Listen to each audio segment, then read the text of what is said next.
स्तोतागण महान यज्ञ के साधन रूप तथा स्तुति योग्य अग्निदेव के लिए इन उत्तम स्तोत्रों को उच्चारित करते हैं। वे अग्निदेव अपने स्थान में तेजोमयी किरणों से उद्दीप्त होकर हमारी स्तुति का श्रवण करें।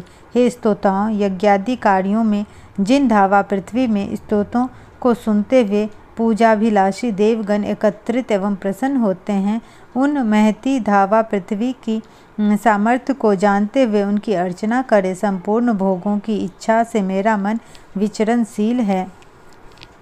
सत्यव्रतों से अनुबंधित हे धावा पृथ्वी, अति पुरातन ऋषिगणों ने आपके सत्य रहस्यों को जानकर पृथ्वी स्तुति की है। युद्ध के लिए जाने वाले वीर पुरुषों ने भी आप दोनों की महत्ता को जानकर सर्वथा वंदना की है।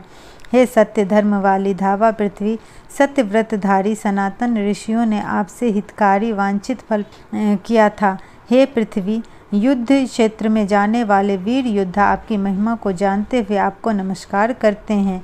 कौन सा पद देवों के अभिमुख पहुँचता है, कौन इसे निश्चित रूप से जानता है, कौन इसका वर्णन कर सकता है, क्योंकि देवों के जो गुह्य और उच्च स्थान है उनमें से जो निम्नतम स्थान है वे ही दिखाई पड़ते हैं। दूरदर्शी मनुष्यों के दृष्टा सूर्यदेव इस धावा पृथ्वी को सब ओर से देखते हैं। रसवती, हर्ष प्रदायिनी, समान कर्म से परस्पर संयुक्त यह धावा पृथ्वी पक्षियों के घोंसले बनाने के सदृश जल के गर्भस्थल अंतरिक्ष में अपने लिए विविध स्थान बनाती है। परस्पर जुड़े होने पर भी अलग अलग रहने वाली धावा पृथ्वी कभी भी क्षय को प्राप्त नहीं होती। अक्षय अनंत अंतरिक्ष में दो बहनों के समान एक रूप होकर रहती है। इस प्रकार ये सृष्टि क्रम को चला रही है। ये धावा पृथ्वी समस्त प्राणियों और वस्तुओं को पृथक पृथक स्थान प्रदान करती है।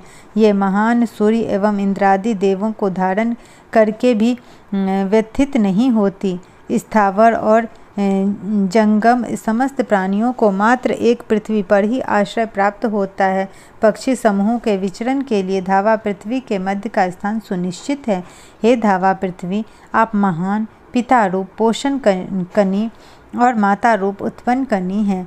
हम आपके सनातन और पुरातन इन संबंधों को सर्वदा स्मरण करते हैं। आपके मध्य में स्तुति अभिलाषी देवगण विस्तीर्ण और प्रकाशित पथों में अपने वाहनों से युक्त होकर अव्यवस्थित होते हैं। हे धावा पृथ्वी, हम आपके स्तोत्रों का भली प्रकार उच्चारण करते हैं। सोम को उदर में धारण करने वाले, अग्नि रूप जिह्वा से सोम पान करने वाले, अत्यंत तेजस्वी, तरुण, मेधावान, प्रख्यात कर्म वाले मित्र वरुण और आदित्य देव हमारी स्तुतियाँ सुने। स्वर्णिम ऐश्वर्य को दान के लिए हाथ में रखने वाले, उत्तम प्रेरणा प्रदान करने वाले सविता देव यज्ञ के तीनों सवनों में आकाश से आते हैं। वे देवों के बीच बैठकर हमारे स्तोत्रों को सुने और हमें संपूर्ण हिष्ट फल प्रदान करें। कल्याणकारी कर्म वाले, मंगलमय हाथों वाले, धन संपन्न, सत्यव्रतों वाले त्वष्टा देव हमें अभिष्ट फल प्रदान करें।